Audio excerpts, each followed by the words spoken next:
Welcome in to the Week 10 edition of Countdown to Kickoff here on Jocks 94.5. I'm Conrad Van Order, Damian Mitchell here beside me, Molly Robinson holding things down for us as she does each and every week. Appreciate you tuning in for another week here. And we got a bye week for Alabama this week, Damian, but Auburn coming off their first SEC win of the year. Can they build on that momentum?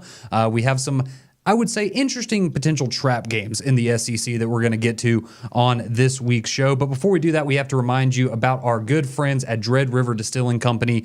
You can find some of their fine products here in front of us. They are located at 2400 7th Avenue South there in downtown Birmingham. And they have not only a full-service bar, also a full-service restaurant as well there. A lot of wonderful options for you to select from, burgers, quesadillas, wings, essentially anything that you could want, they'll have it for you there. Also have a lot of great event spaces. And another thing is, while we have these four different liquors up there as well, one thing that they did want us to remind everybody about is their sherry finished rye, which we don't have up here with us actually, but it's actually the most awarded liquor that they have there at Dread River. It's won a gold medal in the Bartender Spirit Awards, a gold medal in the San Francisco World Spirits Competition, a gold medal in the South's Best competition, and a double gold medal from the Enthusiast as well. It is available at your local ABC and package stores as well. So go in, stop by, ask for the sherry finished rye or any of their other options from Dread River. And if they don't have it in stock for you there, they will start carrying it. So go ask about our friends at Dread River. Go visit them again downtown in Birmingham and appreciate all that they do for us here on Countdown to Kickoff. All right, let's get started with this Week 10 edition of the show, Damian. We've got Auburn heading back home to Jordan-Hare. Been a while since they've been in the friendly confines there on the plains, but now they get a Vanderbilt team coming off a very competitive matchup against Texas, not able to pull it off, but Vanderbilt, a 3-point loss to Texas. So very much still, anybody that thought maybe this Vanderbilt team was a fluke or what happened against Alabama earlier in the year was a fluke, they have clearly shown that is not the case. And now a very interesting opportunity not only for Auburn, where they are looking to get back into contention for bowl eligibility as well as just building momentum off of their first SEC win last week. But if you're Vanderbilt, Damian, you get a win in this game, you are bowl eligible. You'll be at 6-3, but Diego Pavia a little banged up, so maybe that gives you some concern for the Commodores. So just right off the top, Damian, how do you see this matchup playing out on the Auburn side of things? And specifically, do you think we're going to see a continuation of what we got last week where you had Jarquez Hunter running for almost 300 yards? I think so. And I think that's what Auburn's best recipe is offensively. You took the decision making out of Peyton Thorne's hands, and you truly believe that, all right, if they're going to give us this look in the front seven, we need to make sure 27 is good to go. And you see what happens when he has more than 20 carries in a ball game, and to the tune of, again, Kentucky wasn't a bad front coming in. Mm-hmm. They had some leaks the past couple weeks. But I think for Auburn, if you just almost copy and paste your game plan from last week, you're going to give yourself a fighting chance against Vanderbilt. And I think for Vanderbilt right now, they're going to feel some pressure. It's one of the few times this season where Vanderbilt's under a little bit of pressure because you don't want to fizzle out all the success that you've had in the middle part of the season and what you've been able to accomplish so far. I still think what Clark Lee has done for that program in the past couple seasons, and especially this year, they've been able to overcome a lot of adversity, a lot of hurdles to having a competitive team there in Nashville. And I think for Auburn on the defensive side too, one, I will say this. You went against a terrible offense against Kentucky. You kind of just take that for what it is. You know you have to be on your P's and Q's against Vanderbilt because, one, your possessions are going to be limited because they're going to try to run the ball. And, I mean, with Diego Pavia being a little banged up, does that make the running back? Does that increase the carries? Do they actually decide to keep him in the pocket and not make him run as much as he has been? But I think what you saw in Auburn's secondary, a lot of the younger guys start to step up. And we say it week in and week out, nobody on Vanderbilt's offensive line is ready to see Keldrick Falk all game. And I think that's where you're going to have your bread buttered if you're DJ Durkin, is just letting these guys play loose and play free. And I think you saw a little bit of that in Kentucky, and it felt like the momentum was starting to roll. Yes, you started off slow, but it started to snowball towards the middle part of the third quarter all the way to the fourth, where it felt like Auburn was in control. And I think if you can jump on Vanderbilt early and make them feel a lot more of that pressure, it takes the load off of everybody else. And not just take your foot off the gas, but you don't have to be as aggressive if you're looking to throw the ball and things like that, because the run game is starting to open up for you. Absolutely. I mean, last week for Auburn, I mean, it was like they were living in color for the first time this season, just feeling like they had the entire offense available to them. And a lot of that came off of what Jarquez did. And I think going into this game, just the way I see it, I think you have a team in Auburn that's going to want to double down on that and continue trying to run the ball effectively.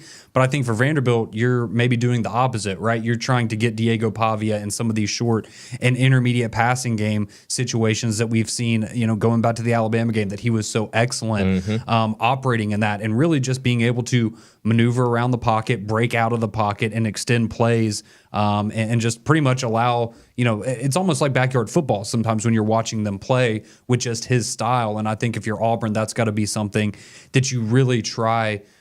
You got to try to contain that. And part of that goes to him being a little banged up coming off of the Texas game. And so that's my biggest question really for this game, is how much do his injuries affect his ability to play the style of football that we've gotten accustomed to seeing him play? Because if he's not able to be the Diego Pavia that we saw last year at New Mexico State, or for the first 8 games of this season at Vanderbilt, I'll be honest, I just don't think Vanderbilt is going to find a way.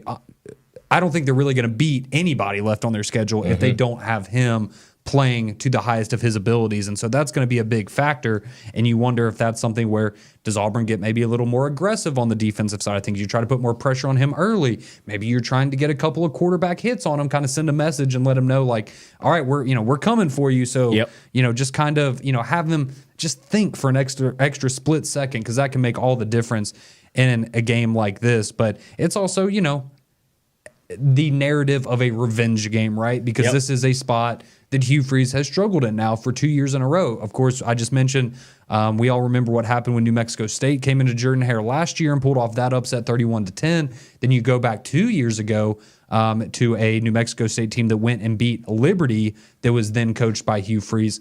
So this would be 3 years in a row that Diego Pavia would potentially be able to take down Hugh Freeze. You also throw Jerry Kill into the mix, who came over from New Mexico State alongside him, is now a member of that coaching staff there in Vanderbilt.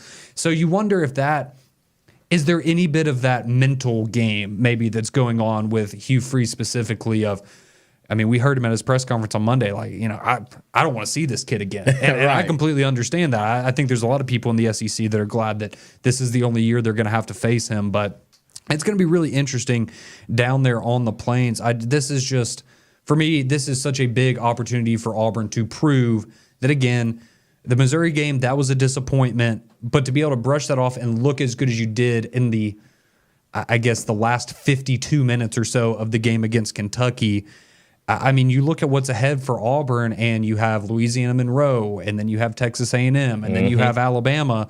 You're going to have to get 2 out of those games if you want to have a shot at getting to bowl eligibility, if you're able to win this one. So this would be a good step in the right direction, I think, for Auburn and Hugh Freeze, just getting some confidence and some goodwill back in the fan base. And that's what they need at this point, because you go back and talk to a couple Auburn fans before Kentucky, they were getting ready for basketball season. They're already mentally checked out. What a difference a week makes. I'm telling you. And now the confidence that Auburn has, it's okay, if we can stack this win against Kentucky, you put on a good show against Vanderbilt, I can understand where the confidence comes from. And I think for Vanderbilt, especially if Diego Pavia isn't at 100%, it's going to be difficult to truly find the mismatches, because I think what he does with his legs is very effective. They like to move the pocket. They like to roll out. They're not just going to put him, standing up tall in the pocket for a lot of his throws.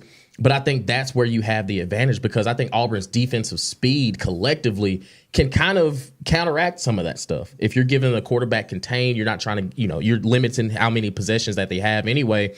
And if he's getting out there on the edge, and the edge guys, they're probably going to be playing their absolute tail off, so trying to contain Diego Pavia when he rolls out of the pocket. But I do think that for Auburn, you stick to what got you there this past week. If you look at Jarquez Hunter, I'm probably looking at Hugh Freeze this week as like, hey, big dog, take the load off him at practice this week, because he's going to get his fair share on Saturday. So you want to make sure his legs are up under him. And I think that's what this offense needs to be. And if the first time for a while, the offensive line looked dominant. And I think that's what you're going to have to show against a Vanderbilt team who's very scrappy. They're fast around the defensive side as well. But I think you have the advantage if you can control the line of scrimmage, and that's on both sides of the ball. And I think Auburn, they're setting up right now. Again, what we saw against Kentucky, there's a little bit of confidence there. It's just, can you do that again? And I think Auburn can. Yeah, and I mean, last thing for Auburn for me is just, as we've seen now, and when Vanderbilt played and knocked off Alabama, when they played Texas and made it a very competitive game there up until the very end, is if you're Auburn, and I know this is easier said than done, and we say this almost every week, but you look at those games, first off, in both the Alabama and the Texas games, you had deflected passes that were ended up being intercepted. In the Alabama game, it went for a pick six. It didn't in the Texas game. But you see similarities there. You had Texas that was getting penalized a lot, putting themselves in disadvantageous situations there on 3rd and long. Alabama not able to get off the field defensively. Yep. So we have seen, while Vanderbilt has been impressive and they did knock off Alabama and they did play Texas very close, we've also seen in those games they kind of need the other team to shoot themselves in the foot a little bit. And credit to Vanderbilt for taking advantage of those opportunities when they present themselves. But if you're Auburn, you are the more talented team on paper. You are at home. You have a little bit of momentum on your side now. Go out there, handle your business against Vanderbilt, and on top of potentially, getting closer to being bowl eligible, you can also make fun of Alabama fans for the rest of the year because by the transitive property, Auburn would be better than Alabama, right? Because they were able to beat Vanderbilt and Alabama was not. So that's going to be an exciting one coming up this weekend there from Jordan-Hare Stadium as the Vanderbilt Commodores coming down to the Plains to take on Auburn. That game will kick at 11:45 Saturday morning on the SEC Network. But we have a full slate here in the SEC, so we have some other matchups to get to, including Ole Miss at Arkansas. Could Ole Miss be on upset watch? We got a lot more SEC matchups to get to, so stay locked right here. You're listening to Countdown to Kickoff on Jocks 94.5.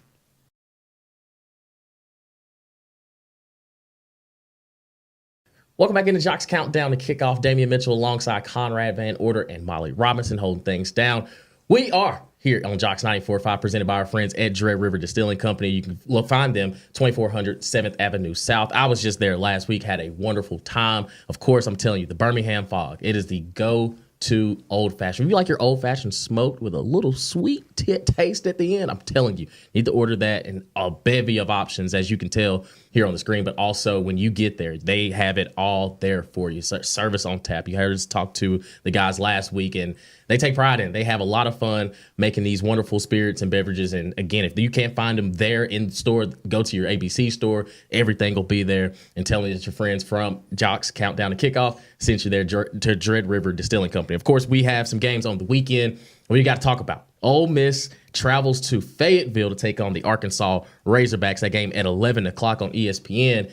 And it's kind of yin and yang. We saw Ole Miss come out of the gate pretty strong against Oklahoma. It kind of stalled for a little bit, but I think that it's more of a testament to where Oklahoma is defensively, because they've been fighting their tails off week in and week out. It's just the offense still isn't there. But Ole Miss still ended up getting that victory there at home against Oklahoma 26-14. And now this Arkansas unit, who we've seen the peak at times of how dominant they really can be.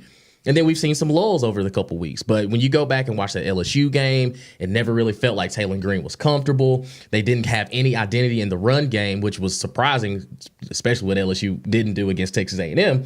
But I think these two matchups, it kind of, if Ole Miss doesn't play their A-plus game, they can be beaten. And I think Arkansas, for them, is not turning the ball over. That is the only issue I can really find with this Arkansas unit week in and week out. It's for every great play we see from Taylor Green, there's a couple of just, man, you cannot do that, because we know how dynamic he is with his legs.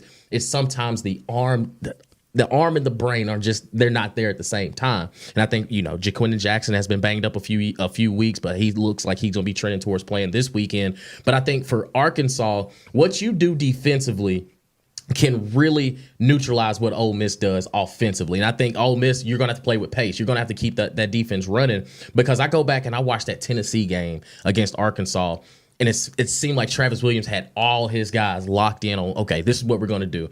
And Jackson Dart, for everything that he does play like and I don't mean this in a bad way, but he plays like he knows too much of the offense. Like he kind of goes out there very lackadaisical in certain situations where it's like, hey, we need you to ramp this thing up because you're the engine of this thing. You make this offense go. And I do think not having Trey Harris out there throws a wrench into this receiving room. I mean, you look at last week, the tight end Pierce Gordon was the leading receiver. So I think for Arkansas, it's how can you neutralize the big explosives and to make Ole Miss play a full 4 quarters of a fist fight, and are they made for it? Yeah, I think this is I think you're going to see a lot of people that are on Arkansas in this matchup, at the very least to cover, and a lot of people are going to have them winning outright, I think. And a big part of that is what you said with Trey Harris and, his absence for Ole Miss, but also just how they've looked offensively in SEC play. It's just been a big juxtaposition to where they were the first, 3-4 games of the season when, to be fair, they're not really playing anybody. They're playing Furman and Wake Forest and teams like that, and nothing against them, but it's a little bit different than the SEC. And so now we've seen them struggle at times offensively. So I look for them defensively. Are you going to be able to make Taylon Green uncomfortable? Because as we've seen at times this year, he can be a spectacular player. Yes. As he was last week. He can be a horrible player, as we saw against UAB, for example. Granted, they still won that game, but what kind of Taylon Green are we going to get, and how is Ole Miss going to be able to disrupt what he does offensively speaking? And, I mean, you look at Arkansas and what they do defensively, they've been, I would say solid is a good way to describe them defensively this year, but they're giving up the 4th most passing yards per game in the conference. So is this the chance for Jackson Dart to finally maybe get some momentum, even though Trey Harris is out? Maybe a little bit of a sidebar here. The fact that Juice Wells has been such a non-factor in the Ole Miss offense, it's puzzling, is shocking to me, because I thought that was one of those guys where if you looked at what you had with Harris, Juice Wells, Prescorn at tight end, then you've got Parrish and Bentley, and that's kind of a whole nother situation there with Ulysses Bentley. And you looked at these pieces and you went, man, the sky is truly the limit for this offense. And while Trey Harris has been incredible, they haven't been bad running the football. Prescorn, as you said, was leading receiver last week. He's been good for them as well, but there just really hasn't been that other guy outside of Trey Harris that's really kind of separated himself in that wide receiver room. And Juice Wells coming over from South Carolina, I thought would be that guy. So maybe this is the week where you see that be a focal point of the offense, because again, this would be one of the better opportunities you have if you're Jackson Dart to finally get into a rhythm throwing the football, because again, he hasn't been bad, but when you compare him to, let's say, what he was doing last year in this Lane Kiffin offense, there's a notable drop-off. Absolutely. And that's a big part of why Ole Miss currently sits where they are, with a lot of chaos needed for them to find their way back into the college football playoff conversation. But, you just look at this matchup in Fayetteville. 4 of the last 5 games between these two teams in Arkansas has won outright. Yep. And this has just always been a tricky place for Ole Miss to go on the road and visit. Honestly, all time, Arkansas leads the series 37 wins, 29 losses, and 1 tie. Oh, wow. Between the two. So Arkansas actually has the advantage historically in this one. And as I just said, 4 of the last 5 in Arkansas have gone to the Razorbacks. So it makes sense when you break it down why a lot of people are on Arkansas to be able to pull off yet another upset like they did against Tennessee earlier in the year. It just, for me, there's so much of it that goes into the quarterbacks. I know that's every matchup, but are we getting the best versions of these two quarterbacks or not? Because if that's the case, this could be an excellent football game in terms of, we might be looking at a 45-42, like a shootout kind of thing, that 11 a.m. on a Saturday morning, I'm all for that. We'll take it. I am all for that. But for for Ole Miss, this is, I mean, if you lose this game, I think you're hitting the red button, right? Like you're in full on panic mode. The playoff that's not even a thought anymore. And you kind of look around and go, man, if this was supposed to be the best team on paper, potentially in the history of Ole Miss football, and we're going 9-3 and we're losing to Arkansas and Kentucky, I think there's going to be a lot of questions for Lane Kiffin to figure out moving forward, because again, with the way he rebuilds his rosters, a lot of these guys are, whether it's through the NFL or through the portal themselves, you have to imagine there's going to be a lot of turnover there. However, for Arkansas, I mean, talk about just, I don't want to call it a miracle season for Sam Pittman, because they are 5-3, but they have exceeded all of my wildest expectations for them. And I think a win here puts him firmly Sam Pittman in the conversation with the Mike Elkos and Clark Lees of the world when we talk about who's been the best coach in the conference this year. Yeah, and when you look at just how Arkansas has been in the preseason, it was even difficult to even have expectations for him because we genuinely did not know what it was going to look like. You bring Bobby Petrino back for, I guess you'd say, the circle back situation of him having that offense. And we didn't know what Taylor Green was going to look like. We kind of had a feeling it was, okay, well, if he uses his legs, he could be dynamic. Then you watch the first game, it's, oh, he has a little bit more juice than even I thought. So now when we're watching Arkansas, it's almost each week they have just like this canvas of, all right, what game are you going to paint for us today? Because if you play like you're supposed to, you're one of the best teams in the conference right now. And like you made mention to the UAB game, it's, wow, y'all struggle with a 1-win UAB team. But then you go out and beat, a top ranked Tennessee team. So it's what Arkansas shows up against this Ole Miss team. Because one, I will say, Ole Miss's defense, they've made some bounds from what we're used to seeing with Lane Kiffin and on the offensive side. To me, they are giving up the least points per game in the SEC right now. See, Ole Miss, and I never thought we'd have that conversation. Mm-hmm. But with the transfers that they've brought in and some of the playmakers that they have on the defensive side of the ball, this team, like you said, on paper, it's supposed to work. And then when we've seen them on certain Saturdays, it's what's going on.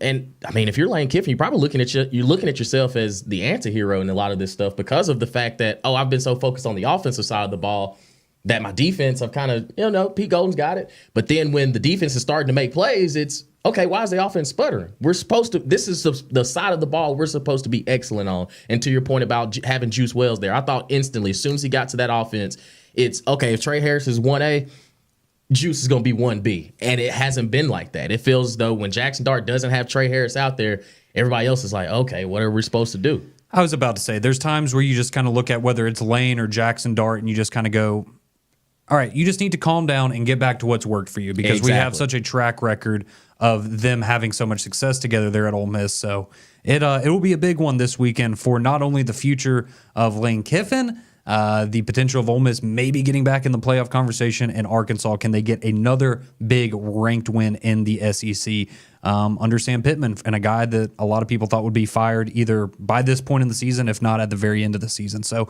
we have more games to get to. Of course, we have that game going on in Jacksonville between the Florida Gators and Georgia Bulldogs, also Texas A&M, South Carolina, and others. So we continue here on the Week 10 edition of Countdown to Kickoff when we return on Jocks 94.5.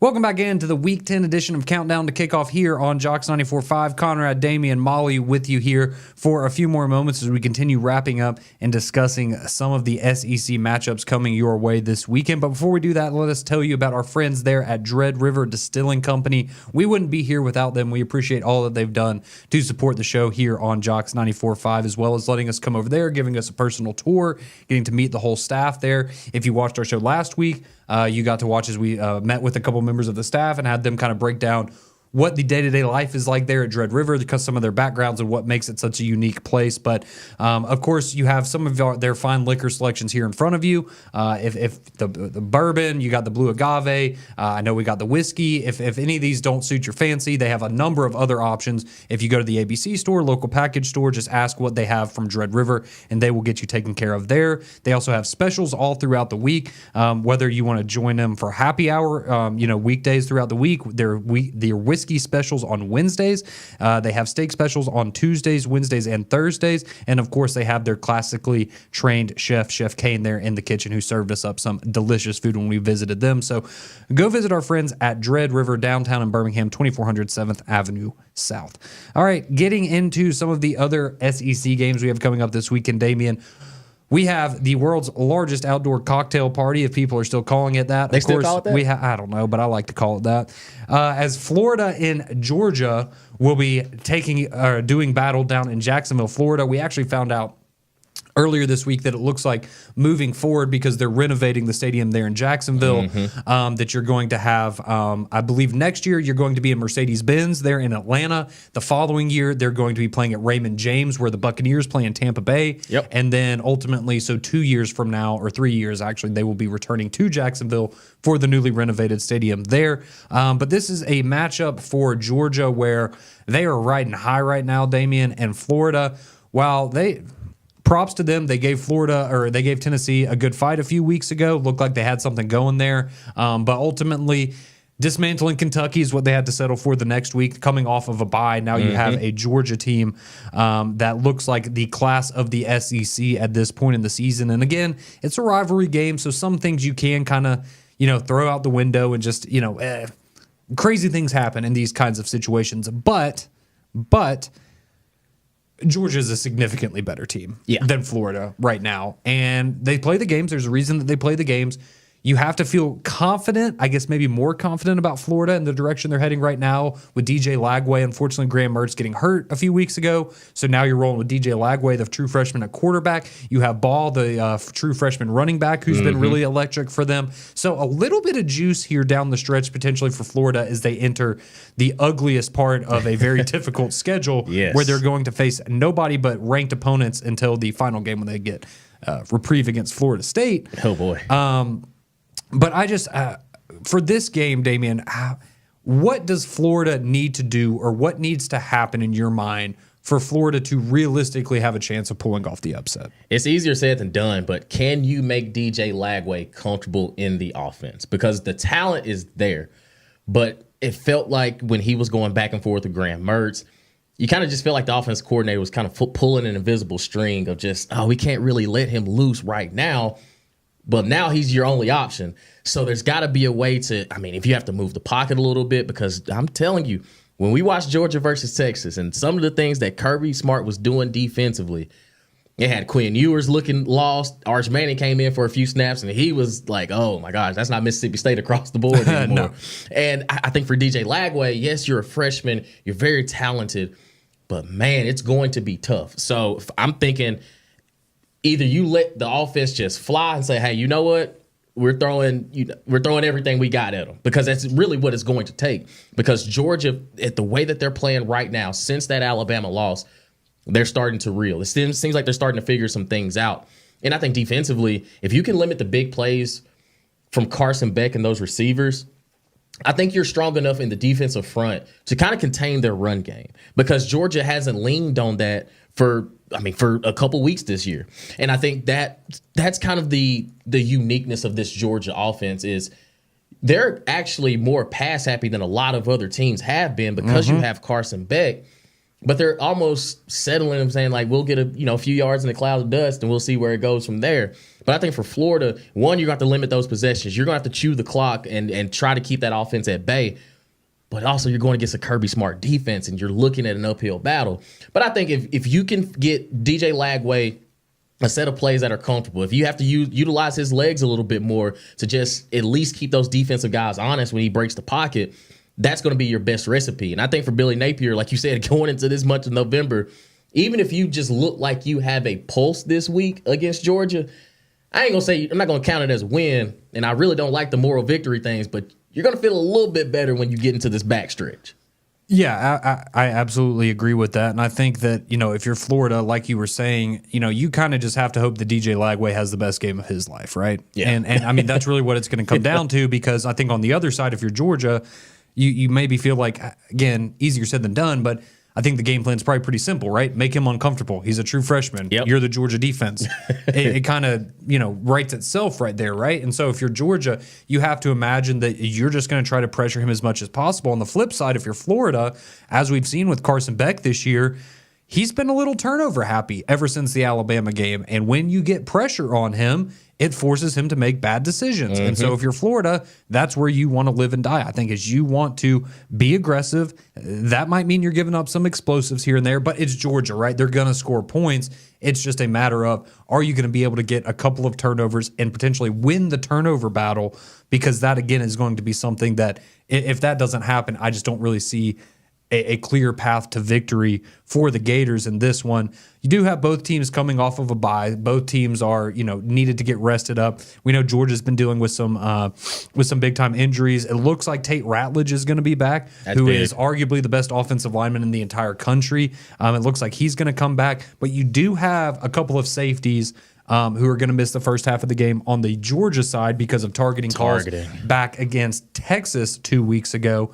So maybe that's an opportunity early in the game. You can air it out a little bit, maybe try to take advantage of some guys that are getting more snaps than they're used to. And you just really hope that, again, DJ Lagway's comfortable and he goes out there and looks like the 5-star freshman recruit that you signed him to be, quite frankly. So that one's going to be very, very tough, but should be an exciting game nonetheless down there in Jacksonville. Another game I wanted to touch on briefly is Texas A&M and South Carolina. So that game is going to be taking place at Williams-Brice Stadium there in South Carolina. Texas A&M on the road, a slight favorite, but I think Texas A&M has been probably the biggest surprise in the SEC so far. They're a top 10 team now, but South Carolina they've been tricky. I'll just put it that way. And defensively speaking, at least with Kennard and Dylan Stewart and some of those guys up front, they can cause some problems for Texas A&M. So do you see this one? Is it really as simple as A&M's just the better team and you expect them to handle business? Or do you think this is a very real trap game for the Aggies? I think it could be a trap game, but there's almost a point where South Carolina has to almost play perfect for it to truly be that. Because I do think what you got with Kennard and Stewart, they're going to be a problem. That's going to be an issue. But I think if you have Marcel Reed able to use his legs, that's going to slow up that pass rush a good bit. Because if he puts the ball in his hands, we saw against LSU that he's got some real juice. But I mean, if you're South Carolina, you're kind of playing with house money. You kind of just looking at Texas A&M as, well, you're only a 2-point favorite. Not that they really care about the gambling side of things, but okay, who's afraid of little old me? Like we're just South Carolina. We ain't been doing too much except keeping things light with the Alabamas of the world. We embarrassed Kentucky, so it's okay. Well, we're kind of in no man's land. We can't really lose too much. We win. It feels pretty good. But I think if you're Shane Beamer, you're going to get some freaky special teams play on a random fourth down in the third quarter where that could be the momentum that you need for that offense to go out there and put up points. But I think Lenore Sellers, the passes that he's going to make, he's going to have to hit them. And that's kind of been their Achilles heel for the most part. But I do think with Rocket Sanders and what they're able to do in the ground game, it could be interesting. But Texas A&M, don't get caught reading the press clippings, because I think Mike Elko has this team in a very, very good spot moving for the back half of this season. Yeah, I mean, I agree with you completely. If you're Texas A&M, you control your own destiny right now. You have South Carolina and Auburn left in conference. You get through those, and you set up the big one at the end of the year in the rivalry game against Texas. So that should be an interesting one. I know a lot of people siding with South Carolina, maybe leaning towards them winning outright there this weekend. So that'll be a very interesting one to see how it plays out as well. But we do have a couple of other games to get to. Of course, the big one, want to talk a little bit about Ohio State and Penn State, a top 5 matchup there in the Big Ten. So we will do that when we return and wrap it up here on Countdown to Kickoff. You're listening to Jocks 94.5.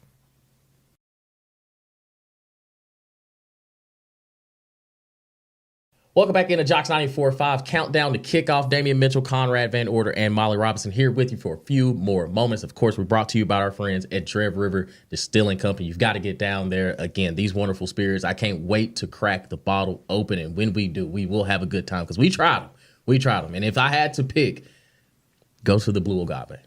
That's the shot that you want. Just if you just want to taste it for a little bit, that's the one you go to. If you like tequila or the jalapeno mention, yeah, that too. That's good too. Yeah, and just listen, saying, anything they have there is going to be pretty good. If you could ask for the Birmingham Fog, make sure you tell them that Damien and Conrad put you on that one. It's a nice smoked, old fashioned. You feel fancy. You almost like you're on the Young and the Restless, and you just feel like, yes, this is exactly what I would. You almost got to put a suit on just to drink the drink. But it's a great time there, located 2400 7th Avenue South in downtown Birmingham. Before we get you out of here, we're going to the Big Ten. They're traveling up north. Big time matchup with Ohio State and Penn State. It's almost a de facto elimination game if you're Ohio State, because you have one loss. Again, it's against the number 1 team in the country in Oregon a couple weeks ago. Mm-hmm. But if you're Penn State, it's, okay, we're trying to tell y'all we belong here. We're here. We've been doing this for a long time, and now there's actual expectations of them truly being in the college football playoff.